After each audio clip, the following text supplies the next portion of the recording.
33. Bab 09 MJDMP. Assalamualaikum. Suara seorang lelaki yang tak asing di telinga Anjani terdengar menggema mengucapkan salam. Dedi, pekik Zahira kegirangan. Bocah itu turun dari kursinya dan berlari menghampiri dedinya dengan kecepatan cahaya.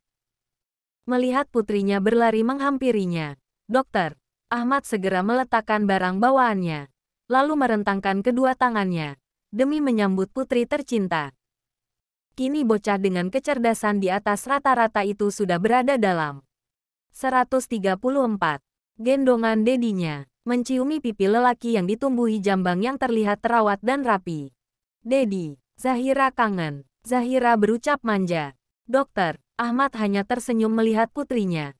Jawab salam dulu, sayang. Ucapnya mengingatkan seraya mencubit gemas ujung hidung mancung Zahira. Waalaikumsalam, Dedi. Jawabnya riang dengan nada menjawab salam khas anak-anak. Nah, gitu dong. Ini baru anak Dedi yang cantik. Jawab Dokter Ahmad. 135. Seraya mencium pipi gembil Zahira penuh kerinduan. Dedi juga kangen banget sama Zahira. Balas Dokter Ahmad membuat gadis dalam gendongannya itu tersenyum bahagia. Gimana kerjaannya? Nak, lancar. Tanya Umi Fahira yang tiba-tiba bergabung dengan anak dan cucunya. Umi, Dokter Ahmad berjalan mendekati sang Umi untuk mencium tangannya sebagai bentuk takzimnya. Alhamdulillah, lancar semua, Umi. Hanya sedikit macet aja tadi dari arah bandara. Makanya jadi agak telat sampainya. Maaf, ya, terang putra Umi Fahira tersebut. Nggak apa-apa. Yang terpenting kamu sampai rumah dengan selamat. 136. Itu sudah membuat kami semua lega. Jawab Umi Fahira. Iya.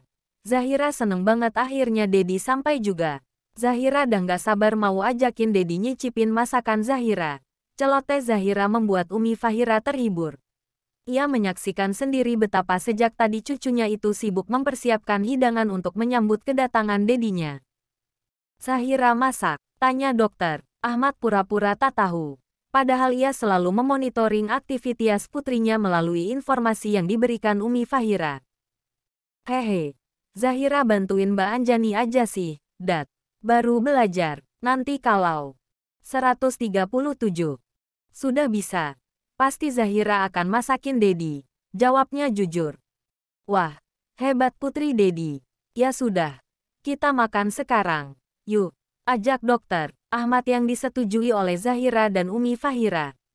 Ketiganya lalu berjalan menuju dapur untuk mencuci tangan.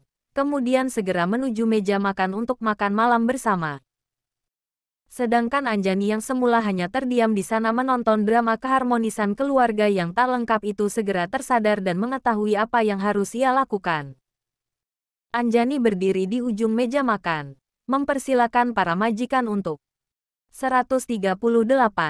Menikmati hidangan makan malam yang sudah disajikannya. Sesaat pandangan Anjani dan Dokter Ahmad saling bertemu. Sebelum kemudian Anjani mengangguk seraya tersenyum hormat sebagai caranya menyapa sang majikan. Setelah itu ia menundukkan pandangan. Akhlak juga nih anak, batin Dokter Ahmad memberi penilaian, seraya mendudukkan Zahira di kursinya. Hai, An, gimana kabarnya? Aman semua ya selama saya nggak ada. Sapa Dokter Ahmad dengan memandang Anjani lekat, sembari menggerakkan tangannya untuk membuka kancing teratas juga kancing tangan dari kemeja putih yang ia kenakan. 139. Pandangan itu tentu saja membuat Anjani salah tingkah. Sebagai gadis normal, tentu saja darahnya berdesir merasakan pandangan lelaki dengan wajah bak malaikat itu. Astagfirullah Dokter Ahmad, bisa nggak sih nggak usah ngelihatin kayak gitu. Kan nggak kuat jantung ini dilihat mata setampan itu. Tetap tenang. Anjani, kamu nggak boleh seperti ini. Jangan terlalu berlebihan mengagumi ketampanan manusia. Ingatlah, penciptanya jauh lebih indah. Batin Anjani menasihati diri sendiri, menghindarkan dirinya dari zina mata yang dapat membahayakannya. 140. Alhamdulillah. Semuanya aman, Bib, jawab Anjani seraya menundukkan pandangannya. Terima kasih. Ya, sudah banyak membantu Umi menjaga Zahira, ucap Dokter Ahmad tanpa basa-basi. Sedangkan Anjani terlihat bingung mendengar ucapan majikannya. Bingung memikirkan dari mana Bib Ahmad mengetahui aktivitasnya. Sejenak terbesit di pikirannya sebuah anggapan bahwa Bib Ahmad adalah seorang cenayang. Namun ia segera menepisnya. Sudah nggak usah dipikirin. Lebih baik sekarang kita makan. Yuk, mari, ucap dokter. Ahmad mempersilakan Anjani. Seraya menarik kursi untuk ia. 141. Duduki. Bentar-bentar. Ini sebenarnya yang art siapa? Ya, kenapa justru aku yang dipersilakan untuk makan? Bukannya kebalik. Batin Anjani merasa heran. Kenapa masih berdiri di sana? Ayo duduk. Kita mulai makan malamnya. Ucap dokter. Ahmad lagi seraya menyendokkan nasi ke piringnya. Maaf, Bib, tapi saya di dapur saja. Masih banyak pekerjaan yang harus saya lakukan. Silakan Habib dan keluarga saja yang menikmati. Anjani menolak ajakan Bib Ahmad dengan halus. 142. Pekerjaan bisa dikerjakan nanti. Makanlah terlebih dahulu. Tidak etis rasanya seluruh anggota keluarga menikmati hidangan. Sedang di waktu bersamaan membiarkan orang di tempat yang sama kelaparan. Jawab Bib Ahmad diplomatis. Iya, Mbak. Makan dulu aja. Sini duduk di samping Zahira. Putri dokter, Ahmad turut menimpali. Sungguh kolaborasi yang begitu kompak. Sedangkan Umi Fahira hanya memberikan perintah melalui isyarat kepalanya. Beliau menganggukkan kepalanya meminta Anjani mengambil posisi untuk duduk. Tak dapat lagi menolak. Akhirnya Anjani menarik kursi di sisi Zahira. Dan 143. Ikut menikmati makanan yang tersaji di meja. Setelah memastikan Anjani duduk di sisi Zahira, Dokter Ahmad memulai aktivitas makannya diikuti oleh yang lain. Dokter Ahmad terlihat bersemangat menikmati menu ikan gurame asam manis favoritnya. Masakan Anjani enak juga. Perpaduan bumbunya bisa pas di lidah. Nggak kurang dan nggak lebih. Batin dokter. Ahmad memberi pujian. Gimana? Dat, enak nggak masakannya? Celetuk Zahira membuyarkan keheningan. 144.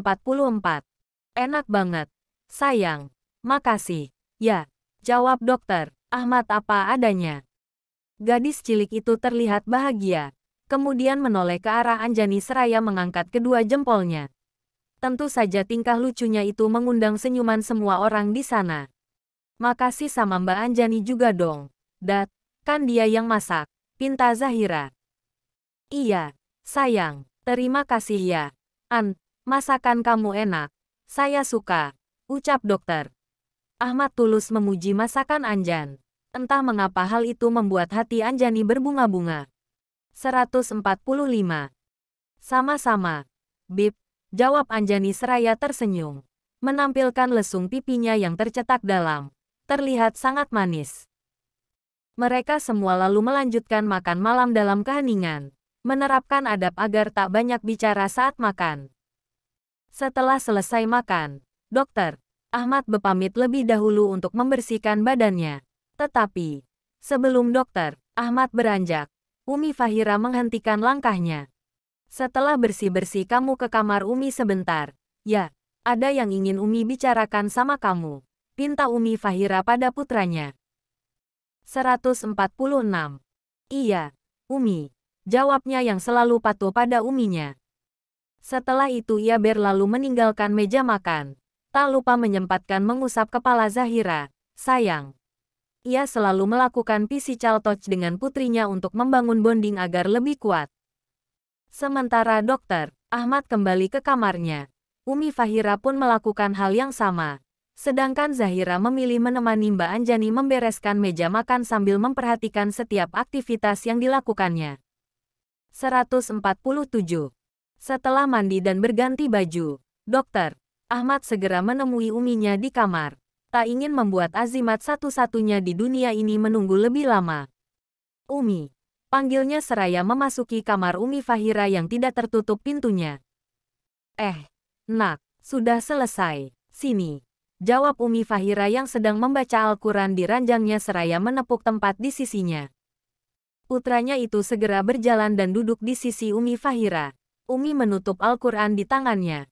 menciumnya pelan sebagai bentuk rasa cintanya, lalu meletakkannya di nakas. 148. Umi mau bicara soal apa sama Ahmad? Tanya dokter. Ahmad to the point. Ia paham betul jika apa yang akan dibicarakan oleh uminya adalah suatu hal yang penting. Sebab jika tidak, ia tidak mungkin sampai diminta untuk ke kamarnya. Ini soal Zahira dan Anjani. Jawab Umi Fahira seraya melepas kacamata yang dikenakannya. Kemudian meletakkan di nakas. Zahira dan Anjani, ada apa dengan mereka? Mi? Tanya dokter. Ahmad yang belum menangkap arah pembicaraan sang Umi. 149.